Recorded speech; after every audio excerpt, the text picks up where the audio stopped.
In this week's video, I'm going to show you why diets don't work, how to stop dieting, and how to do this in a way that ensures you lose weight in a way that lasts. And we're going to do this in 7 simple steps. Make sure you stay for the last few steps because they are the ones that are going to tie everything together and really show you how to implement what you're learning in this video.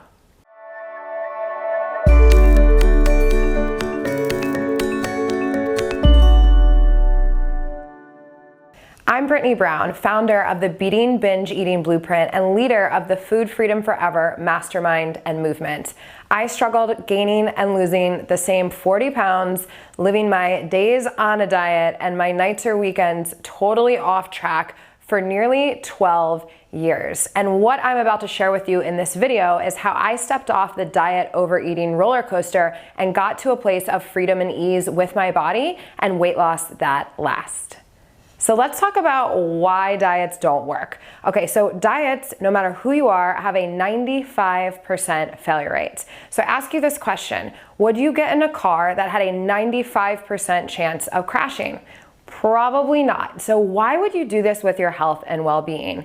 In short, diets trigger your brain to think about food, be attracted to food, make food on the mind and be pulled to food, eat and eat in large quantities without feeling full because of the physiological changes that happen in your body, and also activate this part of the brain that almost sets you on this kind of like uncontrollable autopilot to food. So that's why you might have some of those experiences like once you start, you just can't stop. And all of this is because of dieting. So right there you can see, and we're talking just physiology. We're not even talking the mental and the emotional and the other components that dieting kind of set the brain into overdrive to do. But with that example right there, you can see that dieting actually sets you up for failure. And ultimately, if it's making you think about food and eat more, then it sets you up to gain more weight. So what you're doing to control your food and weight is actually making you out of control with food and gain weight. And that's the big takeaway for this video. Now let's get into the 7 steps.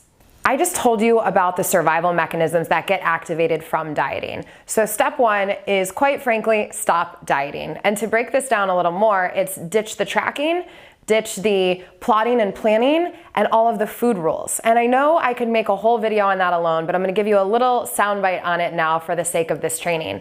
When you are plotting, planning, tracking, basically your brain goes into overdrive to eat more food. When you tell yourself that you can't have something, your brain wants it more. I don't know if you've ever been to a restaurant, let's say, and you've told yourself, 1 piece of bread, I'm only gonna have 1 piece, or don't eat the bread. Your brain actually doesn't understand the negative. It doesn't understand the don't or the not. So when you're so focused on not having the bread, what you're telling your brain to do is have the bread, have the bread, have the bread. And this also creates this all or nothing mentality. So when you do get the bread, it's so forbidden, it's so off limits, you might feel like you already blew it and like you have to keep going and you're just going to get on track tomorrow. So the first part of this process is letting go of the tracking, letting go of the plotting, the planning, the all or nothing mentality, and really stepping into a place of nourishment, which we'll talk about next. So number 2 is nourishment. Instead of focusing on what you can't have, what you don't get to have, we want you to focus on what you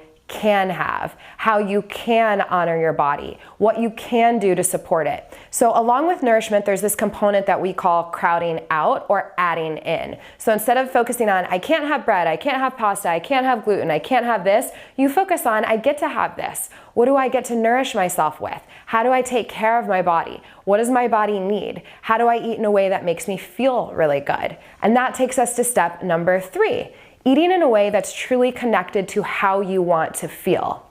So many times with dieting, we are so up in our head and truly disconnected from what our body needs. And there are foods, without having to label them, that leave you feeling great, alive, inspired, clear-minded, in your power. And there are foods that drain and leave us sluggish and exhausted. So when you are stopping dieting, that doesn't mean you just go on this free-for-all of eating. You do want to really be connected to yourself and focus on, hey, if I want to feel really mentally clear today, what are some foods that are going to help me with that? If I want to feel really in my power today, what are some foods that are going to align with that? And if you are on a mission to improve your health, health, instead of doing this whole overhaul to your health of I only can eat this and I can't eat that, you want to add things in slowly, one thing at a time, 1 week at a time even, that really improve your health and well-being. And once again, no restriction, more focusing on what you get to have and caretaking your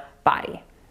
And that moves us into number 4, which is present moment choices. So I've talked a lot about nourishment, honor, taking away the all or nothing, taking away the food rules so your body is grounded, you're out of survival mode, and you're truly feeling in your power and connected to yourself. The next part of the process is being present with your food choices. So we mentioned all or nothing earlier. You know, non-present decisions are something like, hey, tonight I'm going out to eat with my friends, so I'm gonna eat less at lunch. A non-present decision is, oh my gosh, I lost control last night. I'm going to restrict my calories and cut out carbs tomorrow or today when I wake up because my overeating was so bad from the day before.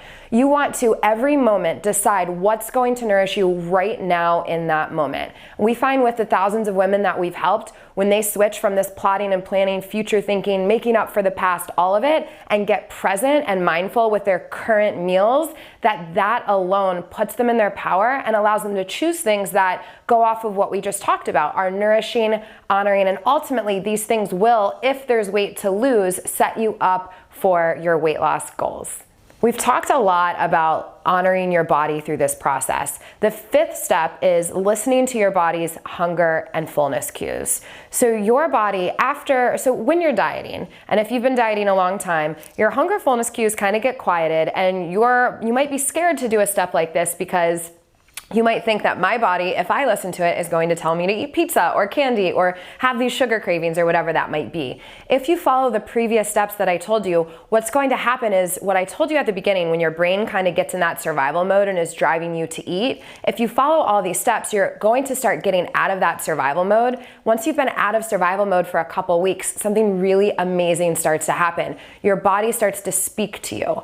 And I think people get a little confused and they think that their body is going to straight up be like, hey, have a carrot or have a piece of celery. That's not necessarily the case. But if we merge kind of choosing foods that make you feel good and really honor you with listening to your body's hunger fullness cues, that is the answer. So disclaimer, you don't have to treat only eating with you're hungry like a diet in itself, because I see a lot of people do that with intuitive eating and with practicing listening to their hunger fullness cues. But what you want is you want to eat when you are hungry. You want to eat actually a little before you're hungry. So when you start feeling the signs of hunger coming on, you don't need to wait, despite what the crazy things saying on the internet, no needing to wait until you're starving, no needing to push through the hunger pangs. If you start feeling signs of hunger, go ahead and honor your body's needs. This is going to do a couple things. It's going to actually leave you eating less because you're sitting down at the plate present and able to make those present mindful choices like I just mentioned, and you're able to really choose what's going to be in alignment with your body and what's going to be in alignment with what you want to feel versus just scouring the cabinets and eating really fast, right? So eat before you get too hungry and stop a little past satisfied, a little before full, right? So you want to feel like warm belly, grounded, satisfied after your meals. None of this eating these like 200 calories or apple and 3 almonds like Cosmopolitan magazine might say to do that leave you counting down the minutes to your next mealtime. You want to be so satisfied at your current meal that you truly do not think about food until your next one.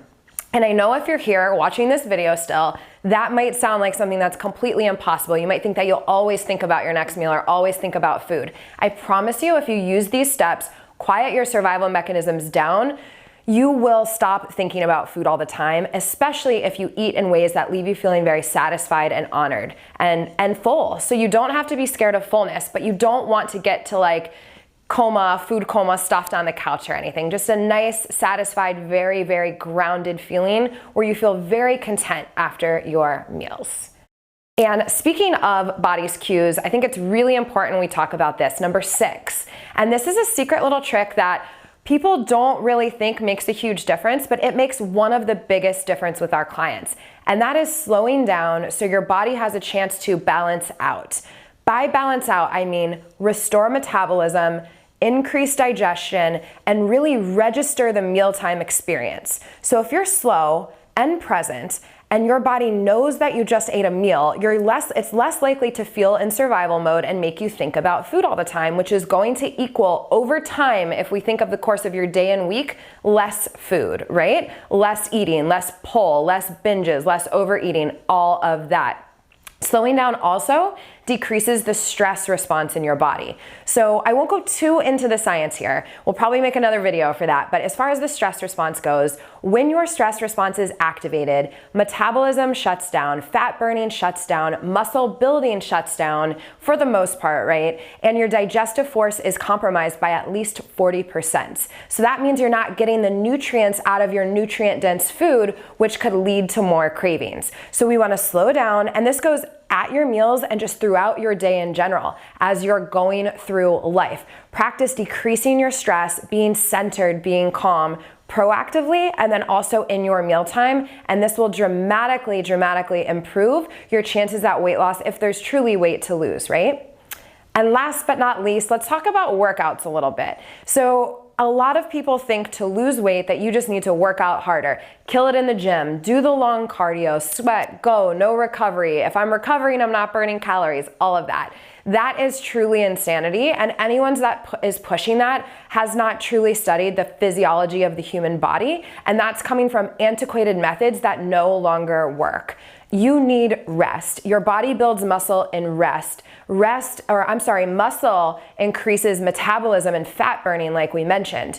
Also, all these crazy hard workouts, long running, crazy long cardio, things like that, they activate the stress response that we just talked about. And if you remember, the stress response puts your body in a state where you have more cravings and it's very difficult to burn fat and maintain or gain muscle. So we want to do anything we can to get us out of stress response. And it's really important to look at your workouts with that, because your workouts alone could be something that put you in stress response. And so the whole theme of all of this, I hope you see, is less about willpower, less about control, less about force, and more about partnering, honoring, and working with yourself over time. And really grabbing your own hand, right? Grabbing your body's hand and asking questions like, knowing that I can now have these foods at any time, what food do I truly want? What's going to honor me and my body most during this time? What food's going to make me feel the way I want to feel? And notice these questions are all deep internal questions. I'm not asking you to go to your head and take out your chart and know about the glycemic index or the calorie counting or keto or whatever craziness is out there. I'm asking you to turn inward and trust your body. And I promise you, it might take a little bit of time, but these tips are what is going to equal to long-term lasting weight loss and really getting your body to a place where it will release weight. So that's the last thing I'll say. We'll talk about release. If you think about release, that's relaxing, that is surrender, that is honor. It is not tight fisting, force pushing, and all of that. So we want to let your body relax, let your body be in a physiological state where it will actually release weight, because dieting, forcing, all of that makes your body hold on to it because it's scared to let it go. And really get to this place of where you are partnering with you and your body. And I know this can be a little scary and confusing, especially if you're dealing with binge eating, emotional eating, or lots of overeating, right? So what I did is in the description of this video, I made you a free training that will outline these steps even deeper, really go into how to partner with and work with your body instead of against it, and set you up for breaking free of these patterns with your food that you are unhappy with and set you up for food freedom forever. So check the link in the description. And if you like this video, definitely click like, hit subscribe. We do weekly videos on everything food, body, and also information for you to live your best, most powerful life.